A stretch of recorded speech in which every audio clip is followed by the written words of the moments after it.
This is the Door Knocker Podcast, where we dive into the explosive growth of the sales industry. We take an in-depth look with the industry's top talent to uncover what has made them successful as salespeople, leaders, and entrepreneurs. We believe all of life's opportunities are just behind the next door. With that being said, opportunities knocking. I'm your host, Zach Ross. I had a buddy of mine who actually worked for me later on, a guy named Dwayne Richens. He drugged me into his vehicle. We drove from Roosevelt, Utah to Rexburg. It was like a 5-hour drive for him to try to save a girlfriend.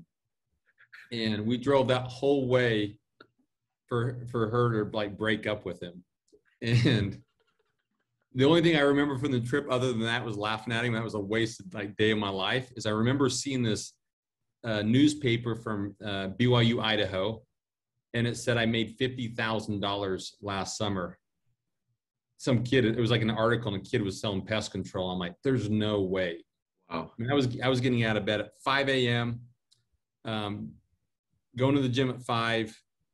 I was driving truck for my dad. He also had ready mix plants, so I had my CDL license, and I was driving dump truck during the day, running cattle. And then I was going to night school from like 5 o'clock to 10. And then I was helping a guy paint till like 1 a.m. I mean, it was like nonstop. And I think that summer I'd made like $10,000 or $11,000. And so when I saw that, I'm like, there's just no way. Like, this is like April Fool's joke. Somebody's pulling the wool over my eyes. But that's the only thing I remember out of that trip. And so from there, I was recruited by Danny to actually, I didn't start at Vivint. I started at a company called Pinnacle. And my best friend at the time, we were supposed to leave the next day to Detroit, Michigan, the armpit of America, maybe at the time. My best friend at the time let his parents talk him out of going out, saying he was going to fail. My dad wanted me to come home because he knew it was cheap labor. He also tried to do the same thing. But I actually think it was reverse psychology, knowing my dad. He says, I'll see you in 2 weeks. And really it was just motivator, knowing that I wouldn't quit. And that I hopped on a flight all by myself and flew to Detroit, Michigan, which that flight alone and that decision alone will forever change my life and my family's life. And I would like to think a lot of other people's lives, as this was really early on in the industry. Yeah. Wow. What an intro. So let me just go back a little bit here. So how old were you into New Zealand? 19. Okay. And why'd you go to New Zealand? I went to serve a mission for my church. Okay. So you served your mission in New Zealand. So I made fun of John Taylor when he was on here, because I think he went to like Alabama. He went to Arkansas. Right. And so yeah, somewhere nice and safe. He's kind of, he's a pretty boy, from Vegas. They had to make sure it was safe. I actually got shipped off of the Cook Islands for 2 years. It was like Survivor for 2 years for me. Like warrior. Like I was catching chickens with fishing string, no air conditioning for 2 years. It was tough. What year was that? 99 to 01. And 01. I always ask, because my girlfriend's father was raised LDS, and he served his mission in Japan, in a little small town, Kanazawa. I mean, this was ages ago, 1970s probably. And didn't know Japanese. They sent him. And he always jokes. He's like, I was a thoroughbred Utah boy. My dad owned a gas station somewhere in Provo, I think Provo or something. And they shipped him off to Hawaii. He had never been out of the state of Utah. Well, he had been at Disneyland once, but at 18, never been out of the state of Utah. They shipped him to Hawaii, where he learned Japanese for 90 days. And then they shipped him off to Japan. And we went to Japan almost 2 years ago, and he took us to the little town where they built the first Mormon church in Kanazawa. And he's got the most epic, you talk about shipping a Utah kid who's never been out of the state of Utah, who grew up on a farm, to a completely different side of the world, where people don't look the same as you. They don't talk the same as you. And, yeah. So I'm always impressed by that stuff. Oh, that was my dad's story. My dad,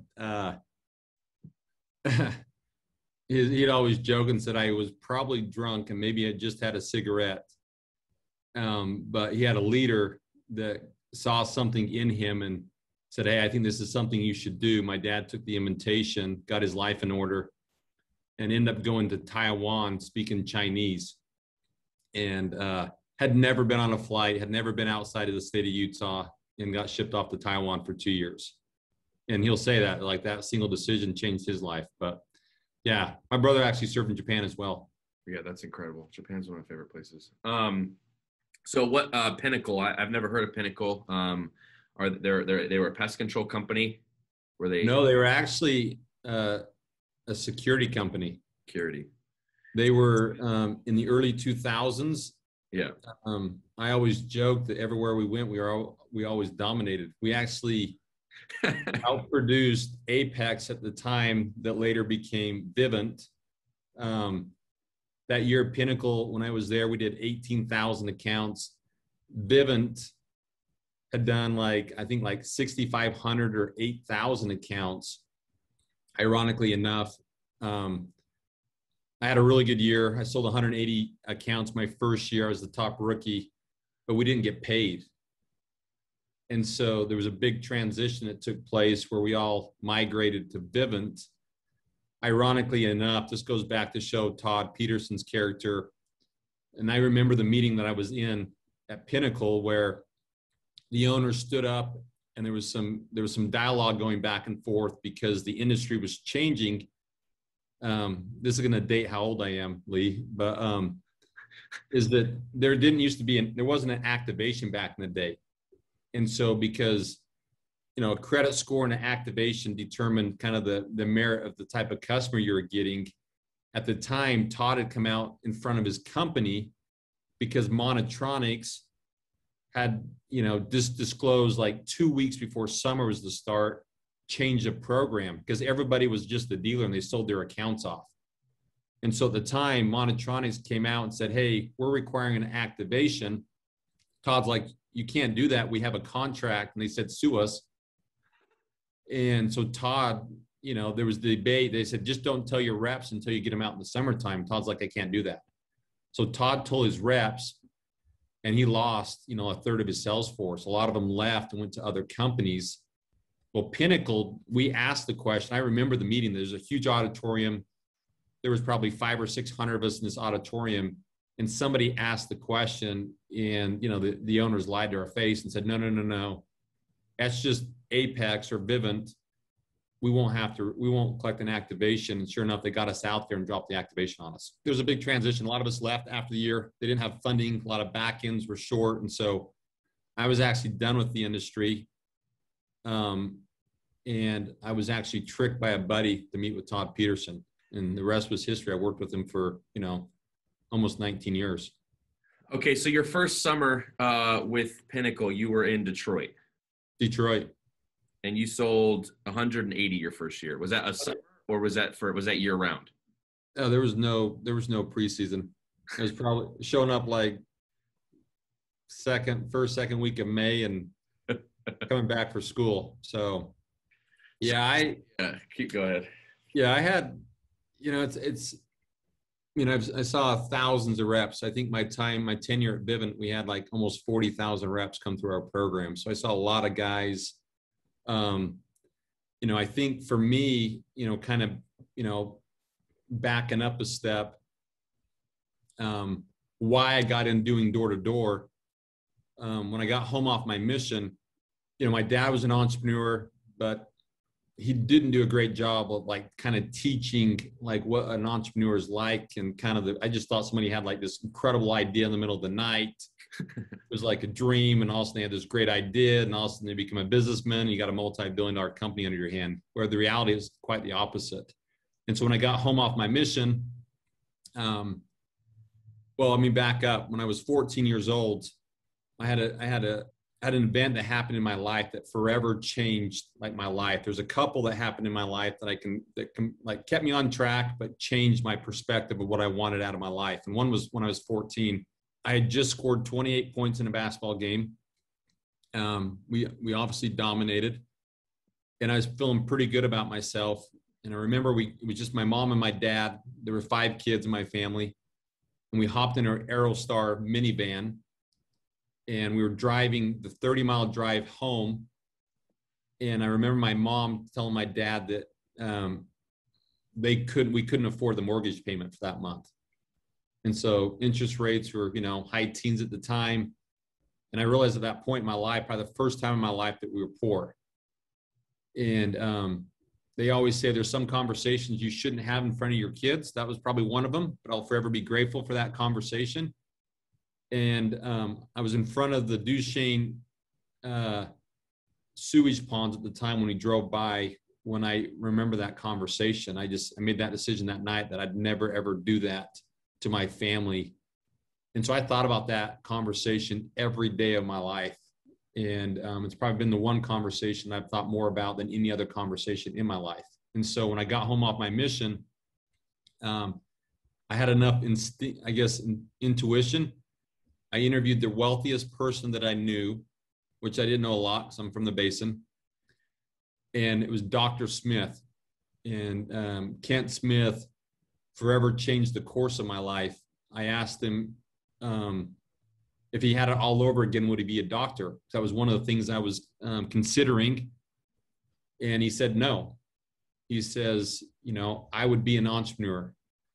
I would be what your dad is. I'm like, my dad's broke. He starts laughing. He's like, your dad's not broke. At the time, I'll back up, but that I'll come back to that story. But that decision my dad made as we were driving when I was 14 years old, he decided that night to go buy a company out of bankruptcy. And he levered her house, gave her a house that was a modular home at the time as collateral to the bank. The bank took it, and he bought this cement business out of bankruptcy and completely turned it around.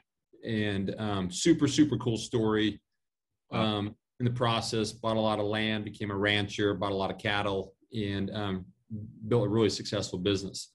And so when I was interviewing Dr. Smith at the time, you got to realize my dad drove the same truck for 22 years of his life, even when he had money, didn't have money, right?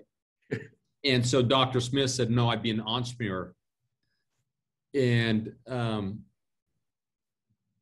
said, why? He's like, because people tell you to do something you love to do. He says, anything becomes a job after a while. I'm going to tell you something different. He says, do something that makes you a lot of money so you can do the things you love to do. And that stuck with me. And so when I went to out to school, I pivoted to go to business. Didn't have a lot of mentoring in my life at the time. So I thought, why not go to law school? And I knew that if I was going to go to law school, I didn't believe in debt, and I wanted to pay cash for law school. And so when the opportunity came to me to go out and knock doors, and I had a buddy that I knew that had made really good money, I said, if not him, why not me? And that was one of the biggest decisions. Second was the fact that I knew that I was going to fail a lot. And I thought, man, if I'm going to be an attorney and a good attorney, I probably need to know how to negotiate and be persuasive. And so that was probably the biggest reason why I went out for the summertime, is to see high failure and get high repetition. And, my first week, I actually sold, I feel bad saying it, but I think I sold 9 or 10 accounts in like 4 days. And the secret was I just worked. I literally just worked. I'd find a friend, make a friend. And, there was a lot of demand in Detroit for security, if you could imagine that. And so I had a really good first week. I was beating my manager by the first month. I should have sold over 200 accounts my first year. I mean, I sold 12 accounts in the month of August. I absolutely just laid an egg. Got caught up in the money because I had this goal to make 20 grand, and I realized I'd made that the first month. In today's terms, I should have made a couple $100 grand my first year, but I ended up making $44,000 my first year. The company shorted me about $30,000 or $40,000 at the time. So,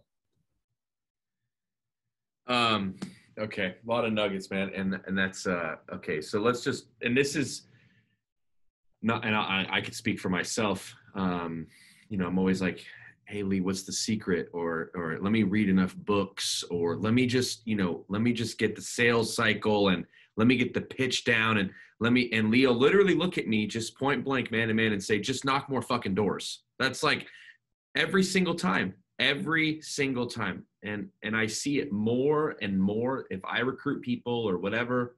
And my experience recently has been incredible when I just go to work like a normal job, and I think that's a lot of times what we forget in door to door is that, and I'll speak for myself, I forget that this is a job. This is a career. This is a life-changing opportunity, not in the MLM pyramid scheme sense, but in the hard work aspect of just grinding out the doors. And we were talking a little bit about Casey, and he said it perfectly on that podcast, which is just, this is a life-changing opportunity, and he has the utmost respect for people that knock doors because it is a really hard gig, Now, you don't seem like this type of guy, but I'm going to ask it anyways.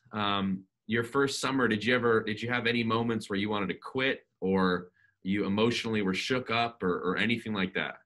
Every day. Every day. Every day. That's what I love about this job. Every day. I mean, you sell 5 and you come back the next day and you get to do it all over again. And you can go the entire day and you grind out one at 9:45 because you decide to knock one more door, then one more door after the one door, and said, okay, one more door, and you ended up getting one.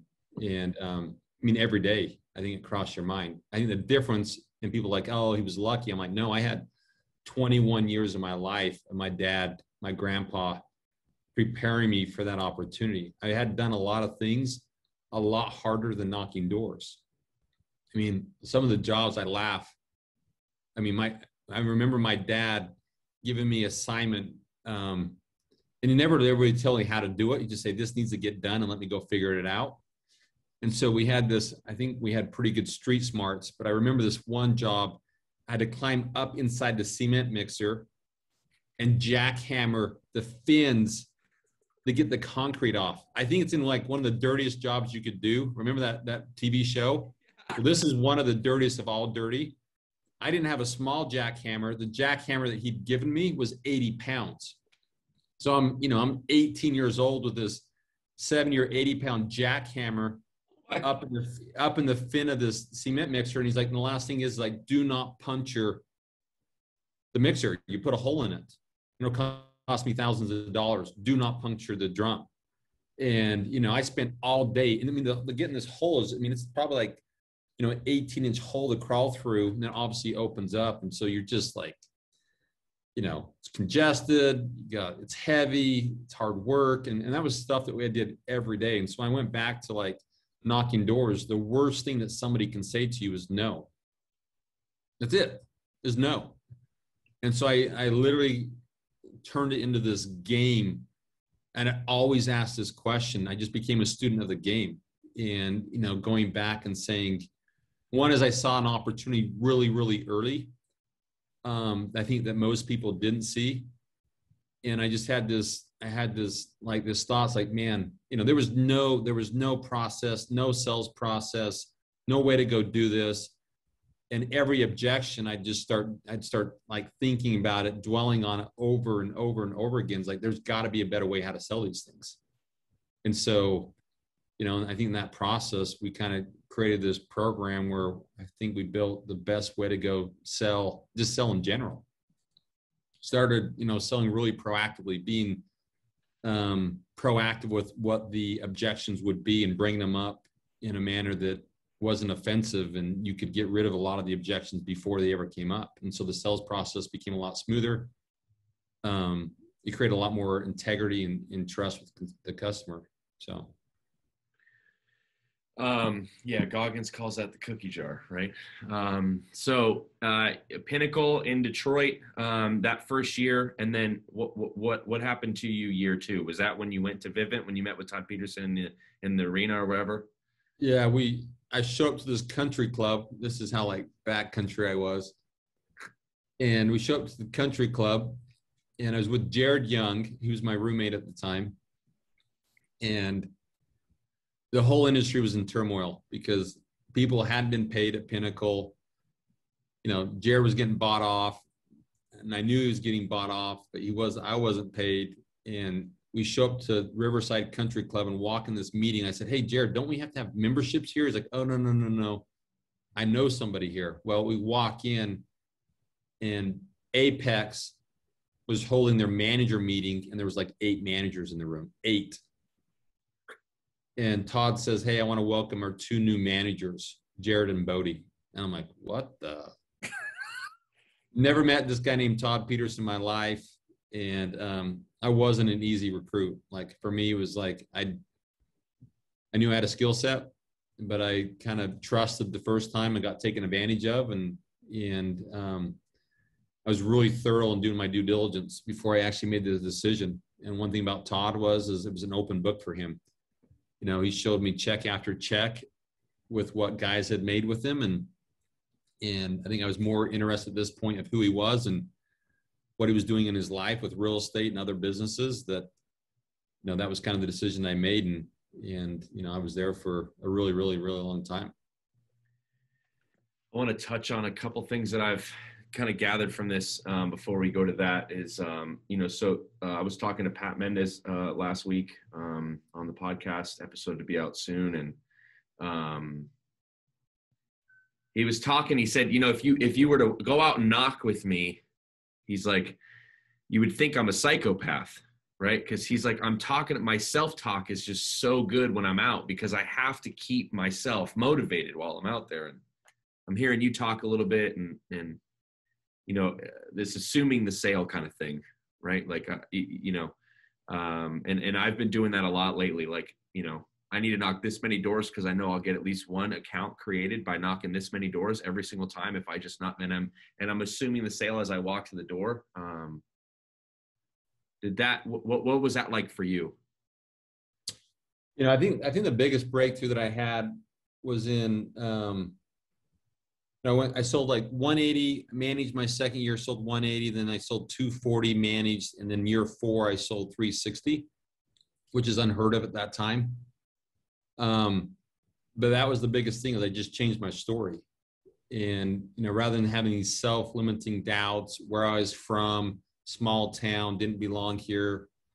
Actually I have a speech impediment, or I did, had speech therapy for like 3 years of elementary school. And so I had this, like all these limiting, like self-beliefs that I had, why I should be really good at door to door.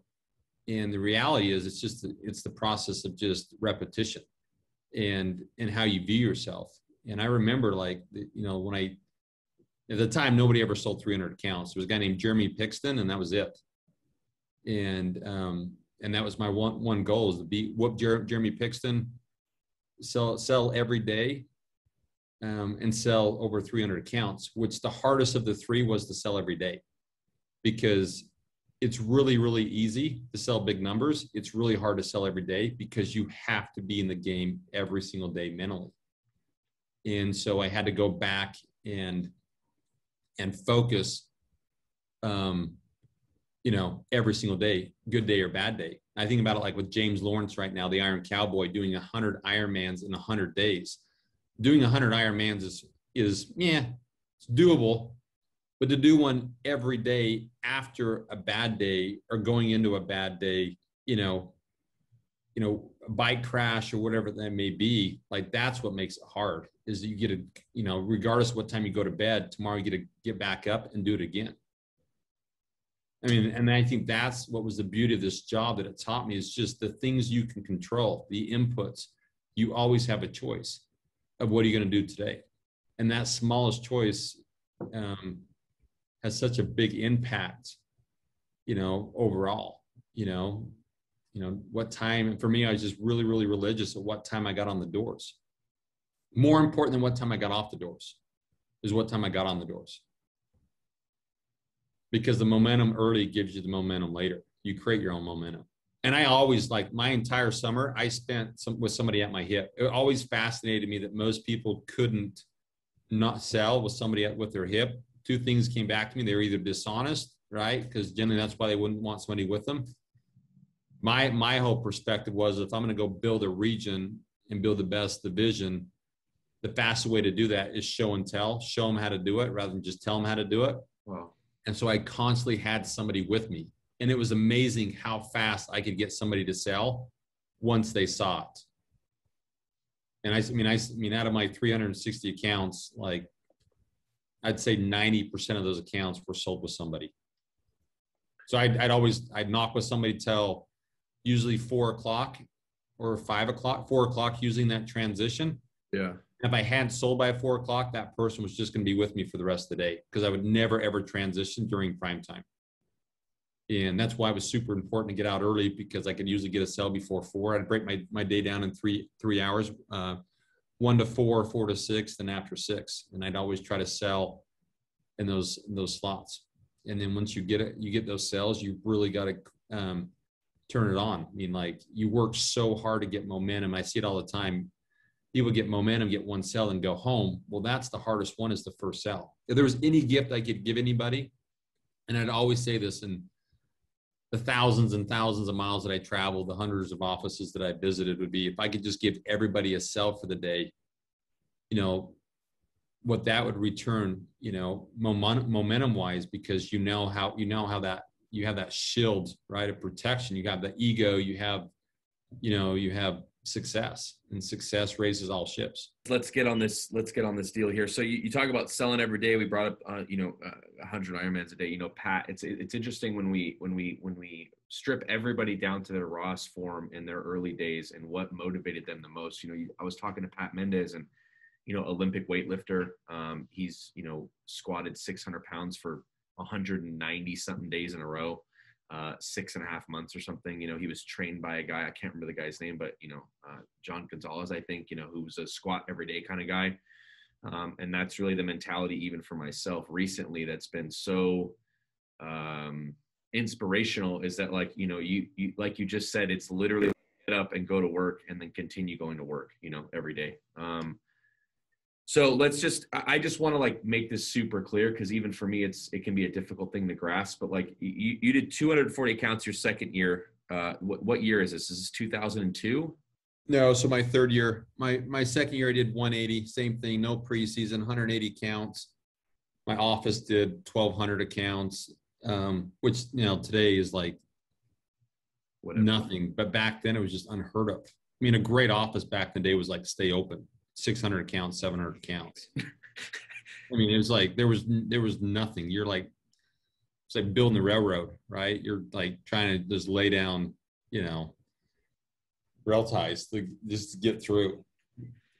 So, but the part that's like I'm just like regurgitating this in my mind is, like, Sam Taggart talks about the golden door, 300 counts a year in alarms, and but that's year. This is with preseason, right, or year round. You're doing 360 accounts your fourth year in the summer.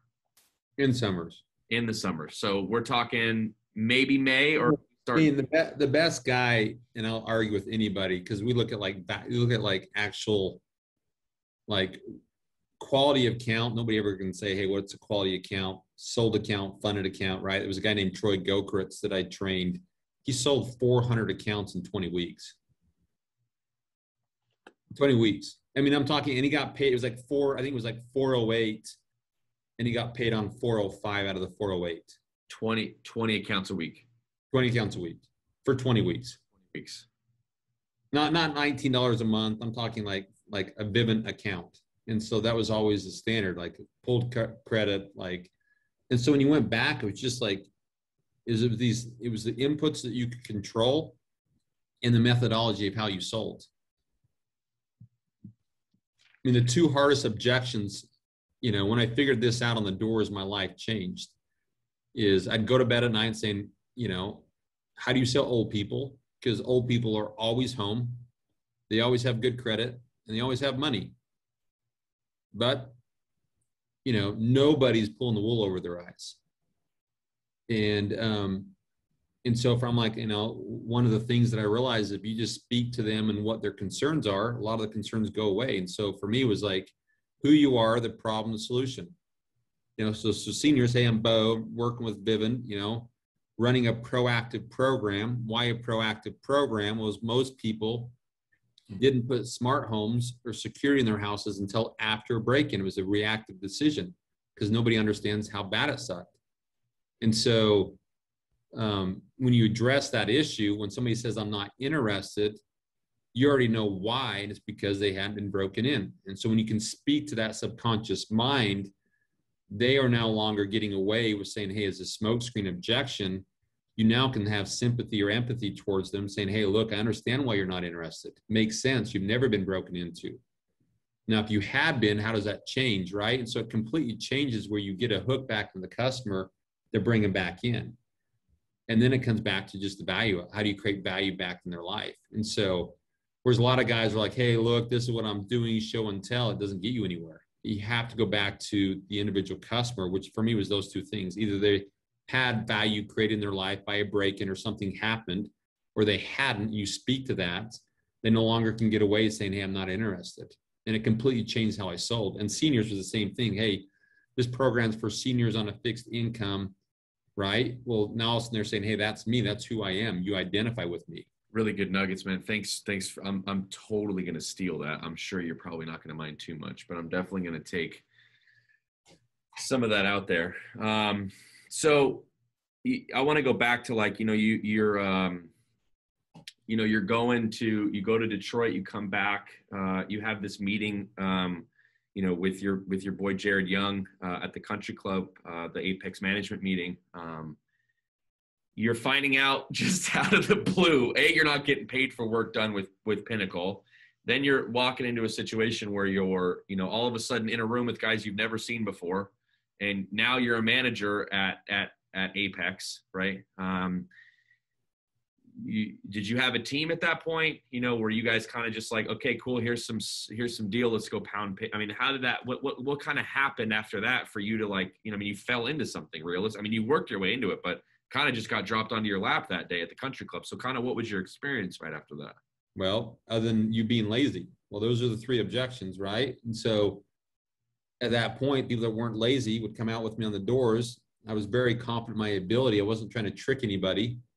They saw success. When people see success and they get paid, they all of a sudden learn how to fish. When you start to learn how to fish, it becomes really fun. You start changing their life. And, Casey spoke to that about like, what somebody's going to pay them for minimum wage. And they start realizing and they start valuing their time differently. They start looking at a day's worth of work being worth $1,000 versus a month's worth of work being $1,000.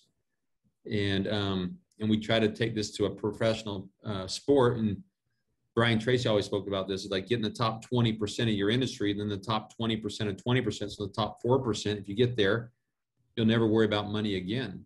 And that was the whole thing that we tried to ingrain into everybody in our offices, in our leadership, focus on the things you can control and everything else will take care of itself.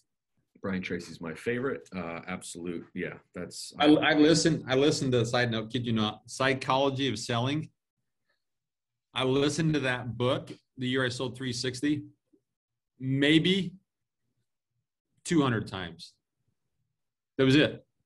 So when Pat Mendez talks about like self-talk, that's what Brian Tracy says. Says your ego is like a big inner tube, right? And you have to constantly pump it up because there's a hole in it.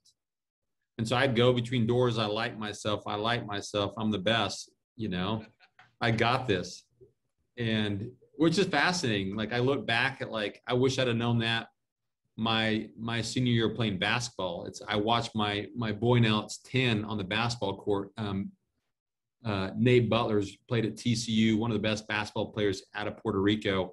He trains him every morning, and it's fascinating to have Nate talk to my son on the self-talk. Wow. And there's so much power in how you talk to yourself. What an incredible opportunity for your kid, man. You start to grow this team. Year 4, you're at 360. What did your little team do? Your team in year 4. How many alarms did you guys do that year? So office did 1,200 accounts. Next year did like 1,800 accounts. Third year, we did 2,300 accounts, but I'd broken out 2 other offices, and I think we had done like 5,000 or 6,000 accounts. And then Next year, we done like 7,800 accounts. And then I recruited Casey Baugh and Jeff Mendez to the business. We went from like 7,800 accounts to doing like, I think like 23,000 accounts. And after that point, it just blew up. So that's like year 5 is 23,000 accounts, if I'm tracking. Yeah, something like that. And then at what point did it go from Apex to Vivint? What year was that for you? Probably year, man, it's like going way back. Well, we were APEX, APX, and then it went Vivint. So I think it was prior to Blackstone buying us, had to be prior to Blackstone. So probably like 2010, because Blackstone bought us in 2012. Would that be like year 9 for you? Yeah, 8 or 9, something like that. So you're at this point, you know, are you knocking every day up until this point, up until year 8 or 9? I mean, like, what's kind of your, you know, I know that you got guys attached to your hip. Year 4, you're doing 360, et cetera, et cetera. You know, but when you recruit Casey and Jeff Mendez, you know, are you still knocking every day? Yeah, it was actually really interesting. There's just like aspiration on the doors to get off the doors. It was one of the like most interesting and annoying conversations I think I had more than anybody else in the business. It's like, I love the job, but I just can't do it. My wife, yada, yada, yada, right? I can't keep going out for the summer. My wife tells me I need to get a real job. My mom, my dad, my in-laws, et cetera. But there's this aspiration to get off the doors. And I always said, this only happens when you outgrow the doors. You outgrow the doors when your organization grows. This only happens when your people see success. People don't follow failure or poor leadership. They follow success. And so, success is contagious. I mean, it's a virus that raises all ships. And so what happened for me, I had fallen in love with the doors. And I really believed, you know, that I was the best guy this industry had ever seen, because I could go to any market at any time in the country and sell the same amount of numbers. You get guys that are really, really handicapped where they can only sell in a certain market. I could go anywhere. I mean, I'd get on a flight. In my schedule, I'd leave Monday. I'd knock with guys Monday through Wednesday, and then Thursday through Saturday with 2 different offices across the country. I may be in Virginia, which is Northeast, in your face sell, to a Birmingham, Alabama, that's completely laid back. They don't want to be closed. But for me, it was all about showing my guys they could do it. And I mean, literally, I got to the point where the reason I stopped knocking was Kenny Cox, who's an old mission buddy of mine, runs, you know, one of the best businesses in this industry still today. He had called me up and says, "Hey man, I need you to stop knocking and answer your phone. Lead. Don't knock." And it really hit me by surprise.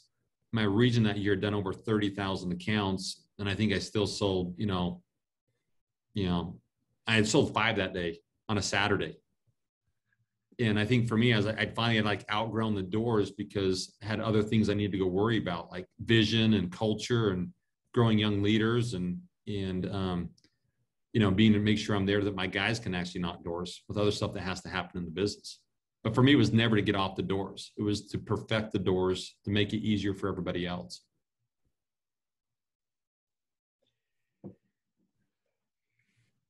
Kenny, we got Kenny coming on too next. So I'll be super pumped to tie back to you with Kenny. What an incredible relationship that should be. I've heard, you know, Lee, they had a little project in Texas for a little bit, and I got to hop on some closers training with Kenny Cox. And listen, man, when I got hired by Lee to sell solar, I had an ego the size of Texas, man. And Lee had me pitch in front of the class one day. Because when I got hired, I said, listen, I wasn't broke. It was COVID, and I needed a job. And you're talking about the compound effect of your life and of doors, and just kind of everything in your life seems to be a compound effect of experience. And I believe it's the same thing for me. And I had interviewed several, kind of like what your experience with Todd and Casey's experience with Todd. I had interviewed several solar companies because I liked the idea of solar. I felt like it was helpful.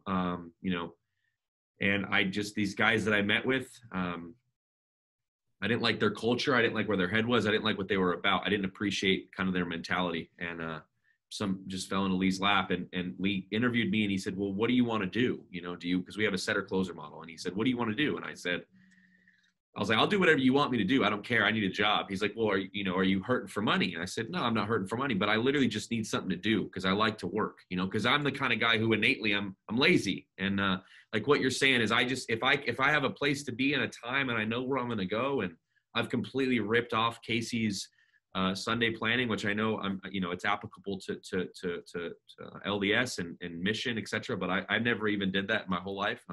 Never goal set, never did any of that. And I started that because of this environment. And Lee said, listen, you're a closer. I could tell by the way you talk, the way you look, the way you dress. He said, let's just get you in here, et cetera. And then he had me, he's like, and then I got lazy. I'm like, I'm taking in these setter leads. I don't need to go to work. I'm just hanging out, waiting for the schedule to get updated. No big deal. And Lee calls me. He said, you're not going to become the man you want to become and make the amount of money you want to make and do what you want to do if you sit at home and wait for leads.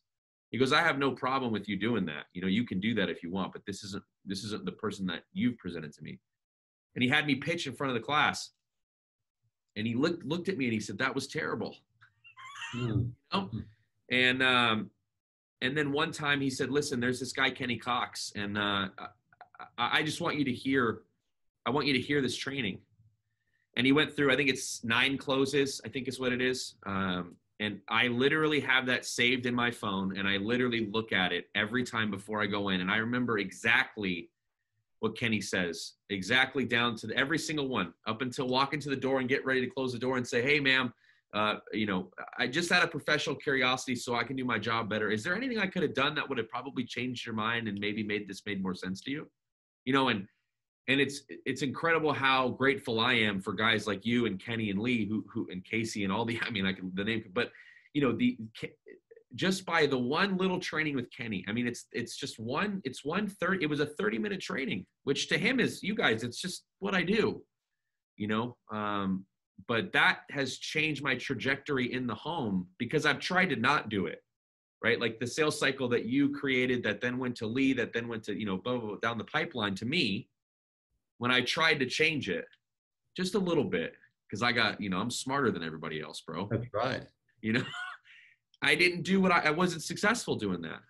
So, I'm just, you bring up Kenny and I've never met Kenny. I get to meet Kenny for the first time on Saturday. And he'll be a highlight. That guy is special. He changed my life, man, period. Yeah, he's incredible. I love that guy. I'd take a bullet for him.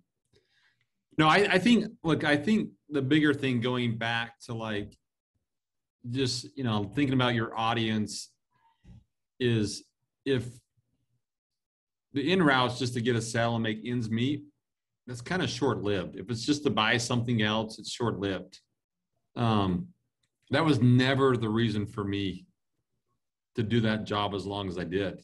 And it went back to, and I can't stress it enough, when I was 14 years old. I thought about that. That's what picked me up off the streets every single day. Every flight that I got on, every rep that I looked in the eyes, I'm like, man, I have a chance to change that guy's story. And I finally changed my own story. And I think that's the biggest thing, is I always say, what's the story? The story you tell yourself between the doors is the story you end up becoming. And it's not just you, it's the relationships that you impact, the weight you take into the marriage, the kids that you have, their self-limiting doubts or beliefs that they believe they can have.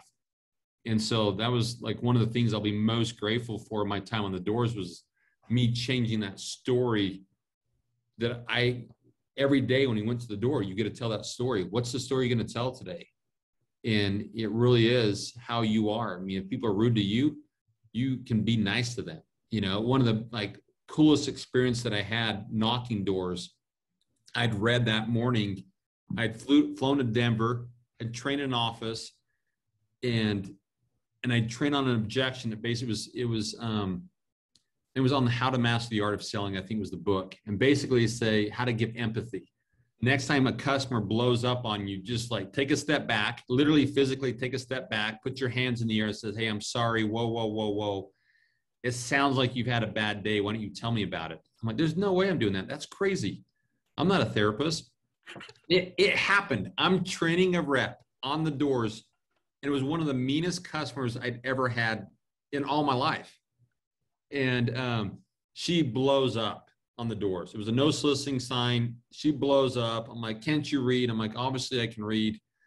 And I'm like, whoa, whoa, whoa, hands up. I'm super sorry. It sounds like you've had a terrible day. That's not why I'm here. Why don't you tell me about it? And guess what?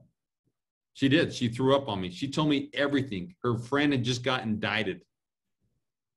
And literally just got indicted. It was 15 minutes.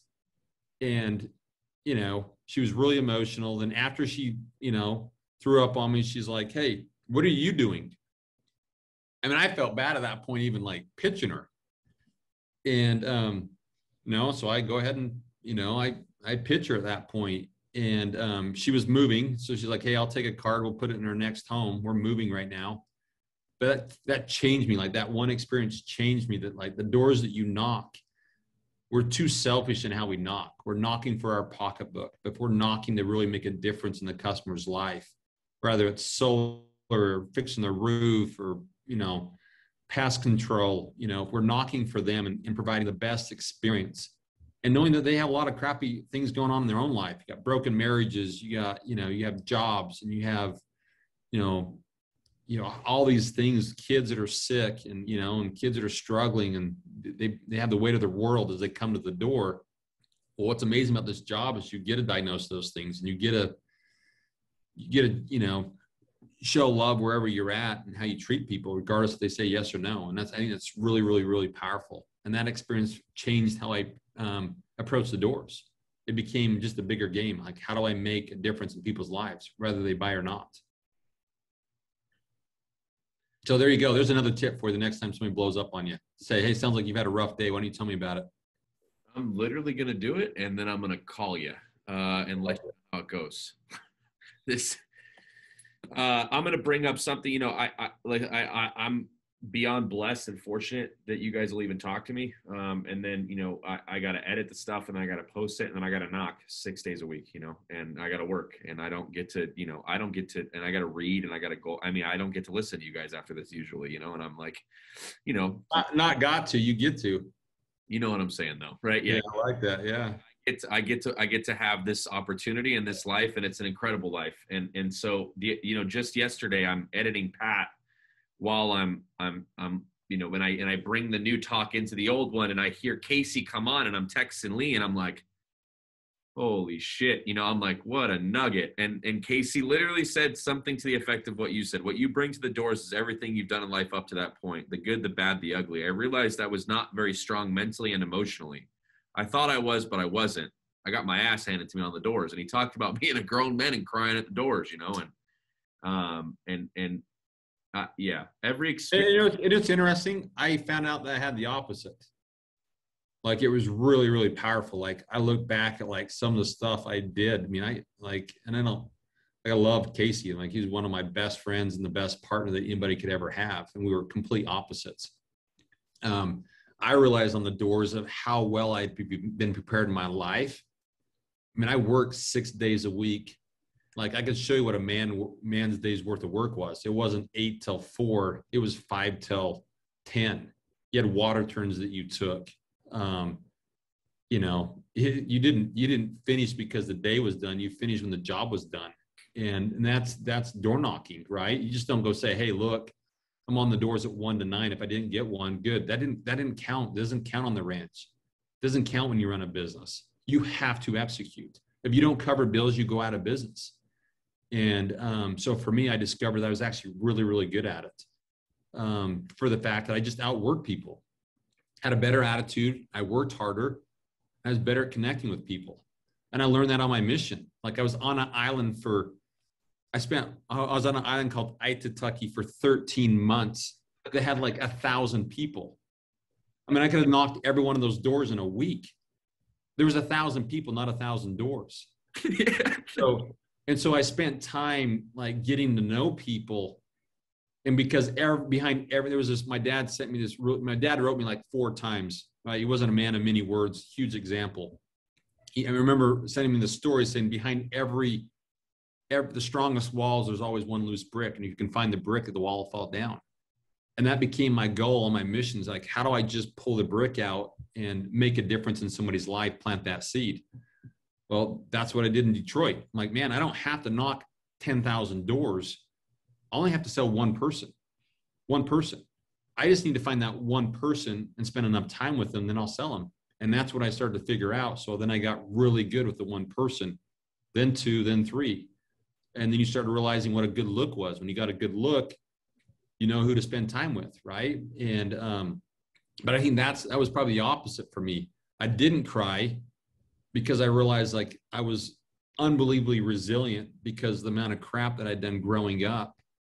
But what I also loved about this job, I love this job for the fact that like it doesn't care if you're black, white, blue, pink, orange, yellow, you know, doesn't matter if you're rich or poor. What it cares about is if you'll work, if you're humble, you'll stick with it. It's not for the faint of heart. It's for those that's the last man standing. And I love that. It literally is the equal opportunity. Like if all America and all the vision that we had, if people went and knocked doors, everything would get back in line because we'd figure out really who could stand. And I mean, I think at the core of the industry is the fact that I think it's the most resilient people there are on the earth because they will pick themselves up day after day and go hear no. And despite hearing no, it's not what they hear. No may just be not yet, right? What I'm trying to accomplish was so much bigger than what they were telling me at the doors. And what I was trying to accomplish on the doors was this. I wanted 10 million bucks by the age of 30.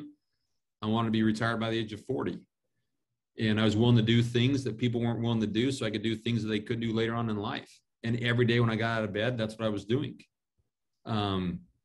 I put my money to work for 20 years. 20 years I invested and invested and invested. I made really, really, really good money, crazy money, professional money for 20 years. And I put it to work. And I said, I'm going to leave on my time, on my dime. Because for the thing I valued the very most in life, it was time.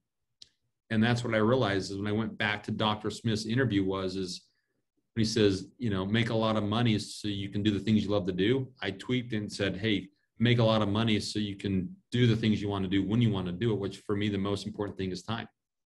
It's the thing I value the very most in my life. How old are you right now, Bo? Turned 40. So you hit the goal. Well, yeah, unfortunately, the goalposts always kind of move on you. It's kind of dirty, right? But yeah. It's like I moved to Puerto Rico. I moved to Puerto Rico at the end of 2019. Intentionally for me was to slow down. Like I wanted to spend time with my family, my kids, and you know how you spell love is time. It's time, and you know I realized that at that point in my life with Vivint, like it had taken everything I had for a really, really long time, and I think my kids were taking a back seat. And so I consciously wanted to change circles, and so we moved, and it's been the greatest 2 years of our life. It's been incredible. My girlfriend's family moved. They owned some property on the North Shore of Oahu, and her little brothers grew up most of their life there. Her father built a home there, etc. And you know, when I'm talking to Lee about getting you on, I literally don't know anything about you. No one. I mean, you're nowhere on the internet. You're like, I mean, I like what the way that you just described your father is exactly what I thought about you. And she said, well, let's look at his Instagram. And I'm like, no, there's nothing on his Instagram that's going to tell me what to talk to him about, you know? And she's like looking through and she sees your kids and she's like, is he in Hawaii? I said, no, he's in Puerto Rico.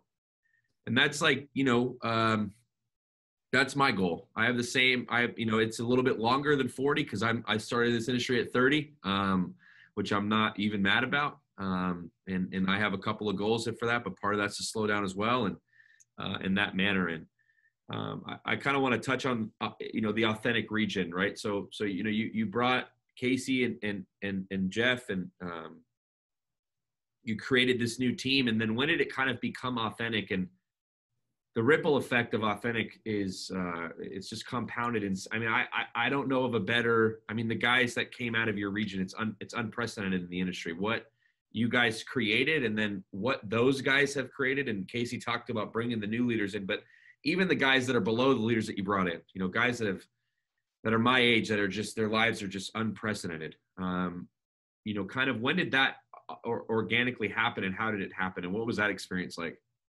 We broke the pay scale because we grew. I mean, literally the way the industry was structured is you got paid an override on every tier. And the more you grew, actually, the more it hurt you. I mean, the year Casey hit 10,000 accounts, I went from making like 500 grand on his one leg to making $80,000. It cost me $420,000 for the name of growth. Company loved it. Wasn't great for me. A lot of my guys I placed in that business trained them on the road, right? And what was funny is that was what was going to happen with Jeff. I mean, Jeff managed the best office the industry's ever seen still today. And, you know, the mistakes are you generally place your best people with your weakest leaders. And as soon as we fix that, place your best recruits with your best leaders, even if that means they have 100 people, you're going to guarantee they're going to grow. And so it got to that point where Casey's like, hey man, I'm sorry. Like, I didn't realize, like, in the name of being a leader, when it affects your pocketbook, it's kind of tough. What do you do? And I said, we just create a partnership. Partnership is we just pull the margin, and we make the best decision every single time, and get out of the way of do what's right for what's, you know, the most profitable decision. And I think money will take care of itself. And it did. I mean, literally at the point it was United.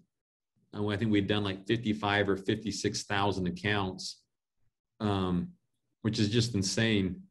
And then, you know, we got asked to restructure it and, you know, go work with the company, overall the company. But then at that point Authentic was kind of after the fact. We decided to go back to divisions. But no, the reality is it happened because of the fact we broke pay scales. Like, we'd broken margins because we'd grown so much. It wasn't the pay scales weren't intended for us to do that many accounts. So you with that meeting with Jared Young, and when you got thrown into being a manager, could you afford, you know, you had goals of financial freedom, and by 40 really, 30, I mean, $10 million by 30 is financial freedom, but just the ability to create more time by 40. When you had that meeting with Jared, did you foresee any of this happening? Like, were you goal set and planning, et cetera? I mean, could you have seen what was going to happen here? I have a buddy. He's really good friends still today. A guy named Eric Woodley, one of the best. Does a lot of commercial real estate, really savage investor. He runs most of Todd's real estate now, Peterson. He was a college buddy of mine.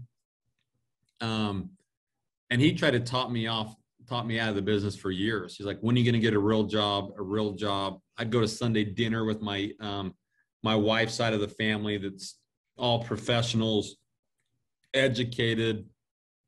And I was kind of like the laughing talk. You know, I always joke with Grandma Joan. Every year at Grandma Joan's Christmas dinner, I'd tell her I made 30 grand a year for like 10 years. She had no idea. And, you know, but I think for me, what I saw early on, they talk about this, is just don't fight the wave. You know, in Puerto Rico, we surf a little bit, and you can be a really, really good swimmer and you can love the surf, but there's no wave. You're not going to, I mean, you're being wasteful. And what I had seen happening, it's like they talk about these 100-year waves.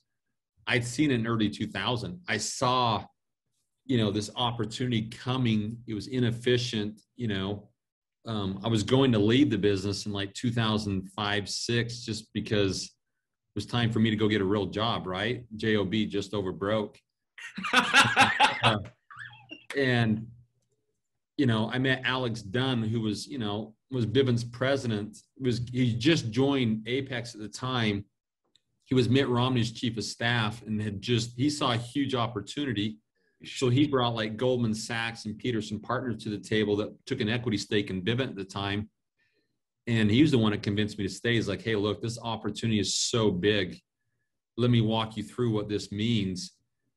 And, you know, it kind of changed kind of my perspective of what the opportunity laid ahead. And I just said, hey, look, if there's upside, and I'll go look at this thing from like run it like a real business, not just like a summer model. And that's really why I exploded, me doing 1,200, 1,800 to, 25, the 5,000 accounts year 3 was really still just the summer mentality, part timing it. It didn't happen. The real explosion didn't happen until there was real value that I could see that kind of was going to keep in line with where what I wanted out of my life. But I think it's really important to see that wave. And I think that wave's there with solar right now. I think that 100-year wave's there. I think that like, in Puerto Rico, I shouldn't say it, but I think one of the best opportunities here in Puerto Rico still. Our power is ridiculous, ridiculously expensive. It's really inefficient. We're on our generators all the time. I think there's huge opportunity in Puerto Rico, but you see these opportunities, but the reality is will you take advantage of it? And even when you see an opportunity, it's a lot of work and a lot of patience. And I go back, when you say you're 30 years old, it's going to take a little longer for you to have time. I look back at just the age of 30 to 40, how much my wealth has increased from 30 to 40. If I told you what it was, you'd come off as me bragging and you wouldn't believe me anyways. But I go back and say how much the most powerful principle I think in life altogether, personally, physically, mentally, socially, financially, whatever you look at, is compounding interest. It literally is compounding interest. It's so hard for our finite minds to completely fathom the power of like just the daily inputs and the daily wins compounded over time. I had saved up, Casey talked a little bit about it, but I'd saved like $1.3 million to my name when I had the chance to buy a stake in a Vivint. I gave Todd Peterson every dollar that I had, every dollar. 19 months later, 3 times. I rolled all of it forward, and then after that point, every check that Casey and I got, we painfully invested in every company that we possibly could. Like literally to the point like, hey man, you got any money? Yeah. Can I borrow some from you? Yes. So I'm borrowing, Casey's putting money in on every deal we got in. And our philosophy is always figure out how to get into every deal and just be patient. And what happened is it put our backs against the wall. So we had to work every single day and perfect the craft. And I think that's one of the issues is success. People have a hard time with success because complacency and success go hand in hand. Like I get out of bed, my alarm, I got out of bed this morning at 4:40 a.m. 4:40 a.m. And if there's anybody that could get out of bed at 8 a.m., I think it's me. And people are like, are you insane? Aren't you somewhat retired? I'm like, well, I'm a full-time dad. And a full-time dad, if you want any peace and quiet, you got to get out of bed before 6 because little Rosie, my 4-year-old's up early as it is. And so for me, it's like, I feel like I still need to earn the day. And those habits that I created for 20 years carry over. Having restraints in your life also create an immense amount of freedom in your life, which is crazy. Like restraints create freedom. Most people think giving into the urge is going to give you the happiness, but it's not. Chasing happiness only causes more frustration. I realized that less is actually more. And so I think it's just those principles live day in and day out, create this massive compounding wave in your life. There's a really good book called The Psychology of Money. And they talk about Warren Buffett. Well, the age of 30, Warren Buffett had about $1 million, $1 million. With inflation today, it was like 9 to 10 million. Actually, probably 12 million after last week's inflation reports, right? But no, $9 million, so $1 million at that time. He didn't make his first billion until he was actually 50. His second billion until he was 66. He's now worth $85 billion. And so when you go back, had he not started saving until he was 30, and if he retired when he was 66, he'd be worth about 10 or 11 million bucks today. And I think you just got to go back doing and being patient over a long period of time. And I think that's one of the biggest, if I could just, my advice, and I think my plea to your audience is like, I think you have everything it takes to be successful. is I think we're just too impatient. I think crypto's exacerbated that. There's a community here that, I mean, this community I live in is incredible. I think it's one of the best communities in the world, honestly. But, you know, I think those that make quick money also lose it really quick. So those that have really good roots and to grow it slow, I think you learn a lot over those times, but I'd just be super careful and cautious, that understanding that like patience is the game, patience with compounding principle, compounding interest in all areas of your life. So worry more about the habit and the inputs than the outcome, because the outcome will always come, always come. So are you still practicing kind of the same habits and rituals, the daily habits and rituals, you know, that you, when you're on the doors today? I know you're getting up at 4:45. So I mean, are you, you know, what is that? Are you still kind of with the same mentality as, you know, I know you're slowing down, being with the family, you know, you're full-time dad, but obviously you've got some financial engagements probably that need attention, and you're probably still obviously trying to search for more knowledge, but, you know, like, do you still kind of have that same ritual going on? Yeah. So for me, my schedule is out of bed at 4:40 in the morning, 5 days a week. Days 6 and 7, I'm out of bed no later than 5:30. I'm at the gym at 5 a.m. I like it because nobody's there. I can get in and out quick. I catch sunrise on the ocean. So I'm watching sunrise every morning. I do my top 10 goals, my attitude of gratitude, my top 3 goals that, you know, we taught for years and years at Authentic. I do my morning study, you know, read from the Bible, my morning, like just personal study, reflection.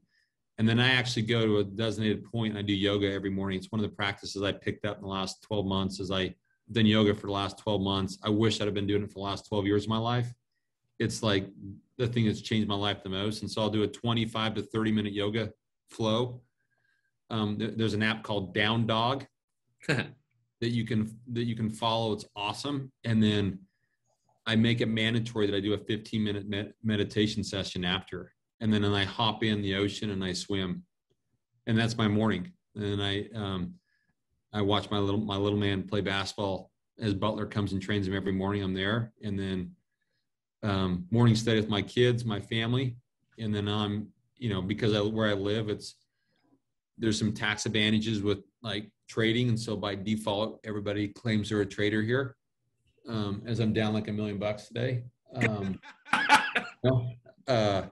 Everybody claims they're a trader, but you know, that's been my routine. And then in the evenings, I'll hop on the Peloton and I'll knock out 500 to 800 calories in a 20 or 30 minute ride just to like zero out, refocus, and make sure I have really, really good energy. And what I found out is the harder the workout, the better the energy you have. You know, so we talk about lifestyle for a moment. I'm huge on intermittent fasting or long fasts, 3 days, 5 days, 7-day water fasts. I've intermittent fast for like last 3 years. So, you know, my first meal generally will never, ever come before noon to 1 o'clock. And I'm generally done eating by like 7 o'clock at night. Really, really like on schedule. It's really important you go to bed on the same time, wake up at the same time. It helps your body regulate a lot better. I love cold water. So I love cold water treatment, ice tubs, ice baths, colder the better. You know, I'm kind of a nut on that stuff. I like the biohack.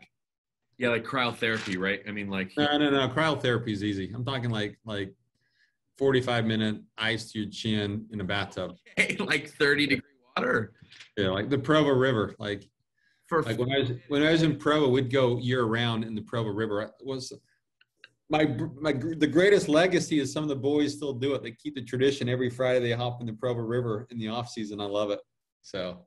Yeah, I'm thinking like, oh yeah, I'll go to like the sauna at 220 and then I'll do that for 15 minutes and then I'll go hop in the cold plunge for 30 seconds.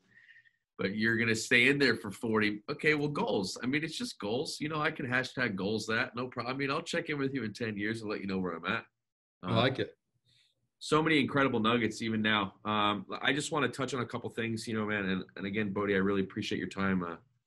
Did you ever go back to talk to Dr. Smith and like check back in with him and kind of let him know your findings of the lifestyle that you had chosen?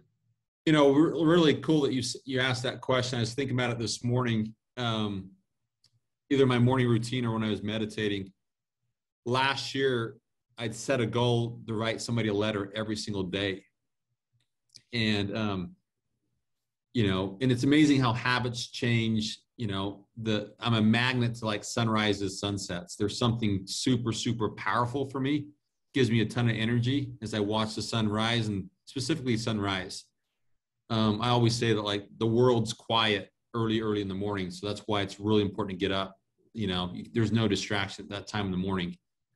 You got your best energies at that time of the day. And so, but this morning I was thinking about, I need to write him a letter.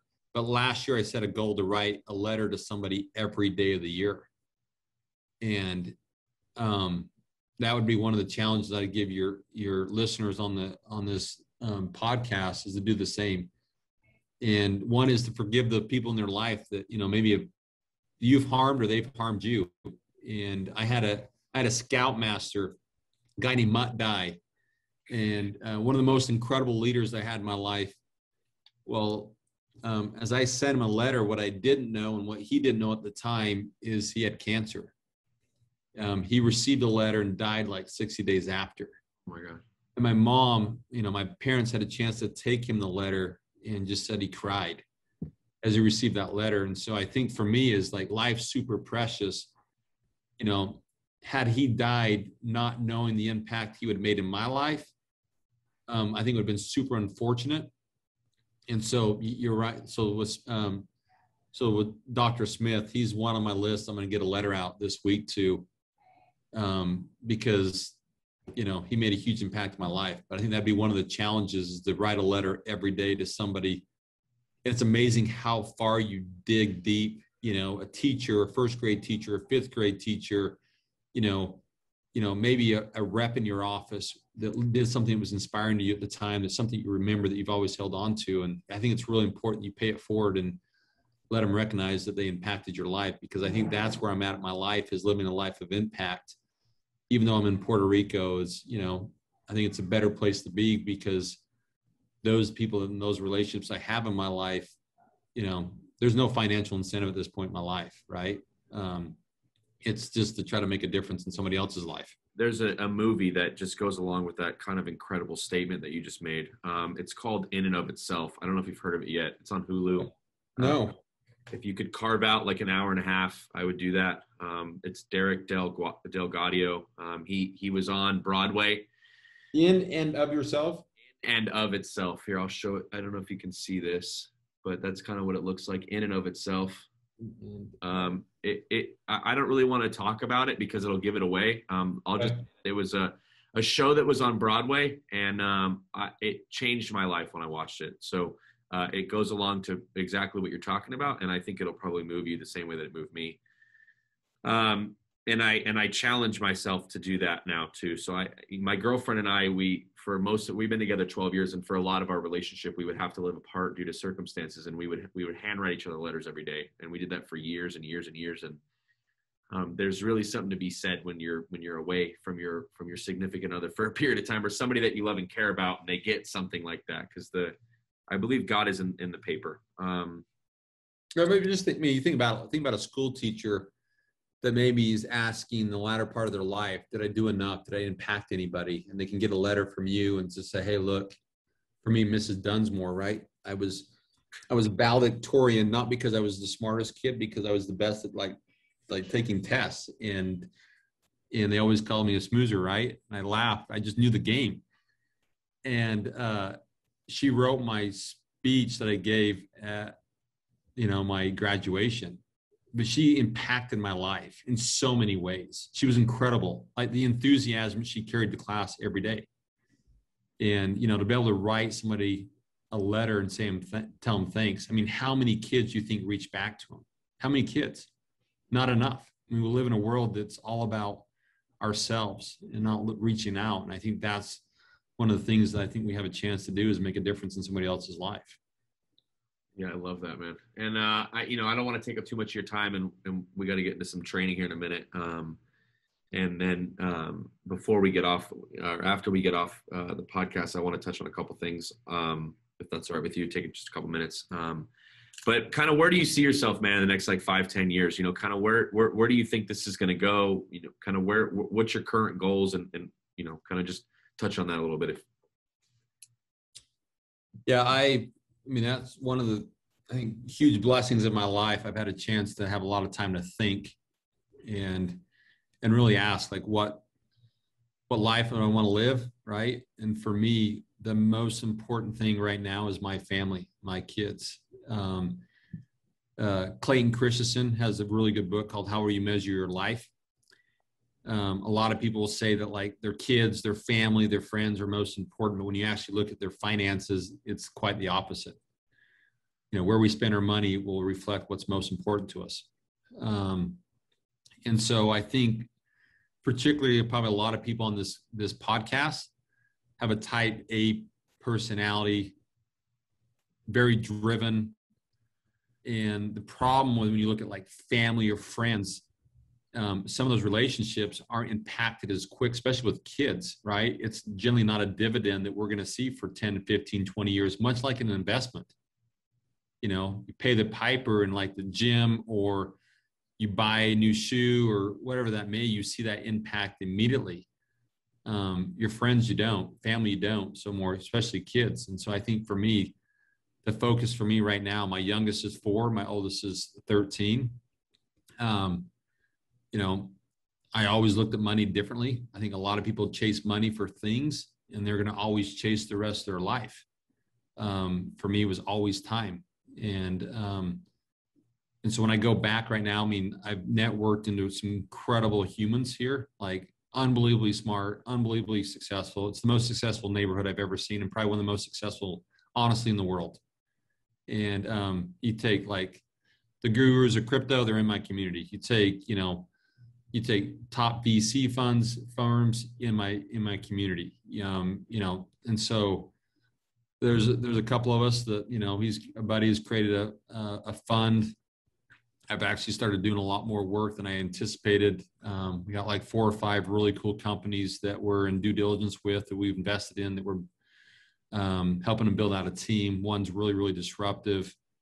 But business is in my core. I'm a huge investor. We got, the mobile home communities, the mobile home funds that we did, still do.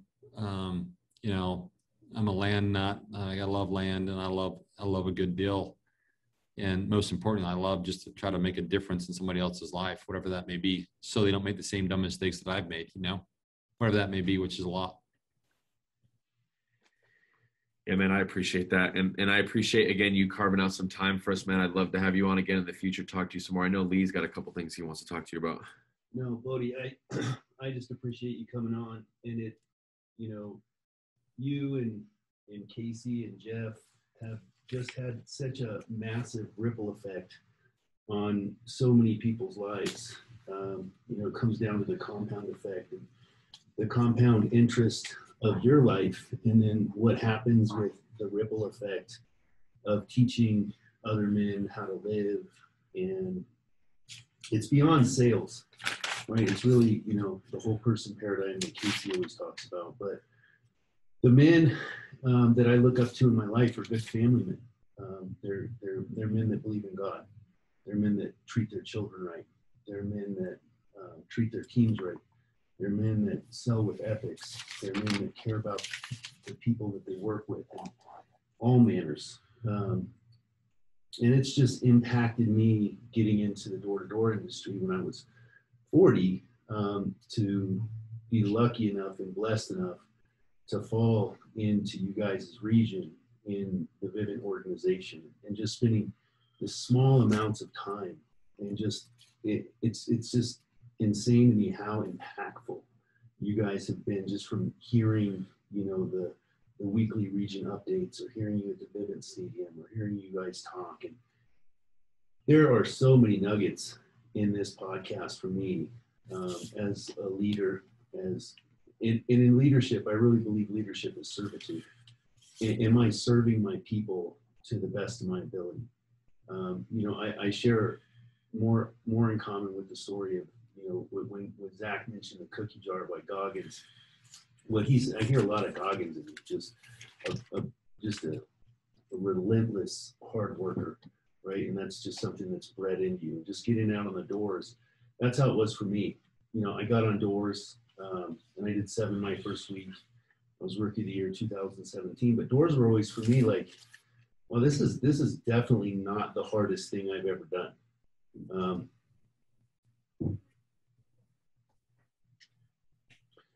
Not being the hardest thing that I ever done, and just getting out and doing the work.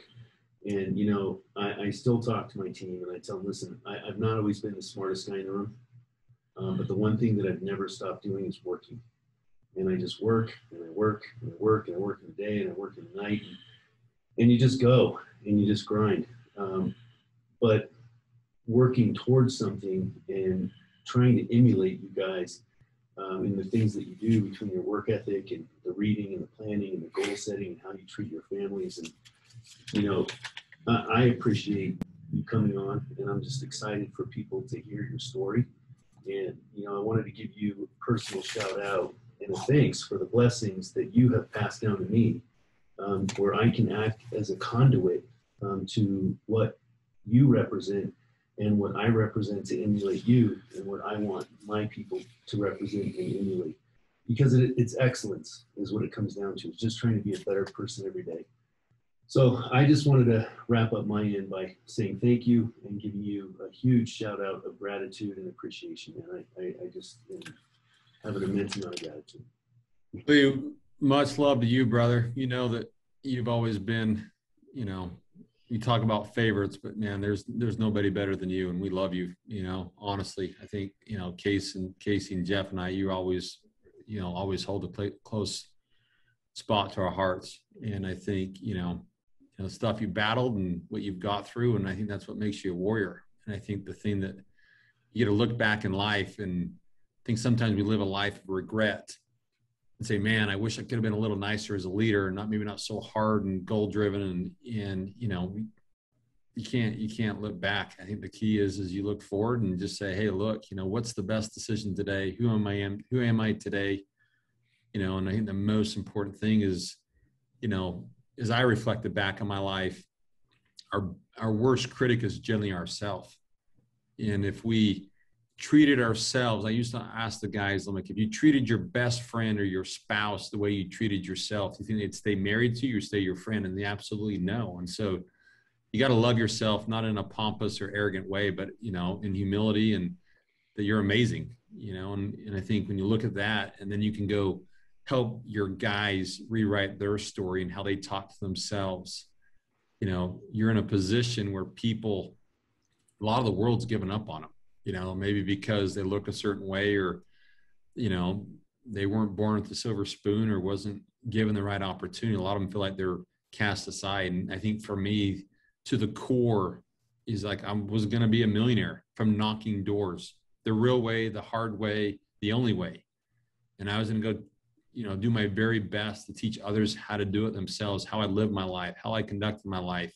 Made a lot of mistakes, still do every day, but, you know, the reminder for me, and I always laugh, and I always have my old red truck, and people laughed at it for a really long time, but, you know, I had that thing for 13 years, and it was the reminder for me every single day, which was symbolic of my dad driving his old blue truck for 20 something years. Just the daily habits, you know, putting the little things to work and just being patient with the process. And if people are patient with the process and take care of people day in and day out, year after year, people come back. You can't keep them from coming back. And I always used to laugh. I'm like, look, if you pay people and you treat them right, they come back. Even if you don't want them to come back, they come back. We have guys we didn't want to come back. We welcome when they left just because they were so tough, right? But that's, you know, I think that's, you know, that commands good leadership, you know, in a program that you guys build well. And so, you know, if there's anything I can do for you guys at any time, your group, you know, let me know. I mean, I appreciate you guys having me on. You know, the good thing that I have is I do have time, which is awesome, you know, and that's the one thing that it's the most precious resource we have. And I just be really cautious as I went through this, right? A lot of people want to retire to have things, and things don't give you happiness. It's time. But you also have to be cautious with time, because we always say, if you want to meet the devil, you meet him in idleness. I think a lot of people couldn't handle a lot of time. They'd get in a lot of trouble. And so for me, as I try my best to keep my schedule full, and I'm like, I don't know where my time goes. Like, I get out of bed early, and because I get out of bed early, I'm tired at night, and there's not enough time to get in trouble. And I think that's really, really important that, you know, just stay focused. You know, the story that you tell yourself is the story you end up believing, which is the story you end up living. And you know, it's not what you say, it's what you do that gives you back to your kids. And I think that's the biggest purpose I want to give my kids, is that belief system that they can do what they want as long as it's impactful to the world to make a difference. Yeah. You know, it's funny. There was this little post that came up on Instagram, and we'll let you get out of here. And it was, you know, and my wife is 10 years younger than me. And the post said, would you go back to 13 years old with everything that you know now, or would you take $10 million? And she says, well, I'd take $10 million. I said, I'm 45. I'll go back to 13. And it really showed me the value that people don't understand how precious time is. Even in the moment, you know, $10 million can sound like just the most amazing thing, but time, you know, I agree with you. Time is the most valuable and precious asset. You know, the time I spend with my daughter and my wife. So many nuggets on what you shared today, just on working for, you know, not how much money I'm going to have, but where I can spend my money is on my time, and valuable time. And it's the one resource. And, you know, I see a lot of people who think this is a practice round, and this is life, and this is the one opportunity. And, you know, just how we do talk to ourselves and what we believe in and who we become becomes, and who we follow and who we surround ourselves becomes who we are as husbands and fathers, and who we are when we're alone with ourselves in our heads, and how we talk to ourselves. And, you know, time is the most precious resource. And I just love everything. This is one that I'm just going to have to listen to probably 5 or 6 times, because there's so many nuggets in it. But yeah, I agree with everything. It's just so powerful, and it's inspirational to really get to hear your story, kind of from the back end. I haven't ever heard it, and I'm just really grateful for it. Yeah. Yeah, last plug for me is just for the urgency with the guys on the doors, right? I think there's always importance to have urgency. Tony Robbins talks about that there's seasons. One of the things the farm taught me was there's seasons. You don't want to be planting crops in the wintertime. You're not going to do much good. You know, I know there's a lot of pent up demand because of COVID, and a lot of money on the sidelines, and there's a lot of, you know, a lot of restaurant owners. There's, you know, I think there was like 7 or 8 million jobs needed, and nobody wants to go back to work because of the amount of, you know, printing that was going on. But we're in quad 2 right now, and the quad 2 is this high growth, high inflation. We're starting to see that. You know, one of the guys that I follow that's like nailed every stinking market is, you know, if we go to quad 4, it goes to recession, deflation, right? Those are the times you want to hold dollars. Right now, you don't want to hold US dollars. You want commodities. Gold is not a commodity. Silver is, gold's not. But I think the key is just making sure you get your life and house in order. And if there's nothing else, like if guys are selling solar right now, that it's inefficient, right? The market's inefficient. Efficiency always finds the market. And, you know, the commission that guys are making right now won't always be there. That's the one thing I will reassure your guys, is that won't be there. Customers will get smarter, and commissions will go down every single time. And so I just make sure the caution and the urgency I'd give the people on this call is to get after it and get going, because, you know, you don't want to be in winter trying to, you know, plant seed. You want to be in a position where you can really take advantage of that. And, you know, I think there's a lot of speculation going on, but I think it's just the core fundamentals of multiple legs, sprouting multiple legs, and diversifying and paying that piper, you know. And if there's anything I can do to help on that, let me know. Appreciate that, Bo. Yeah, thanks a lot, man. I really appreciate your time, brother. And it was a pleasure to meet you. And I know we'll do this again soon. So thanks, man. Thanks, guys.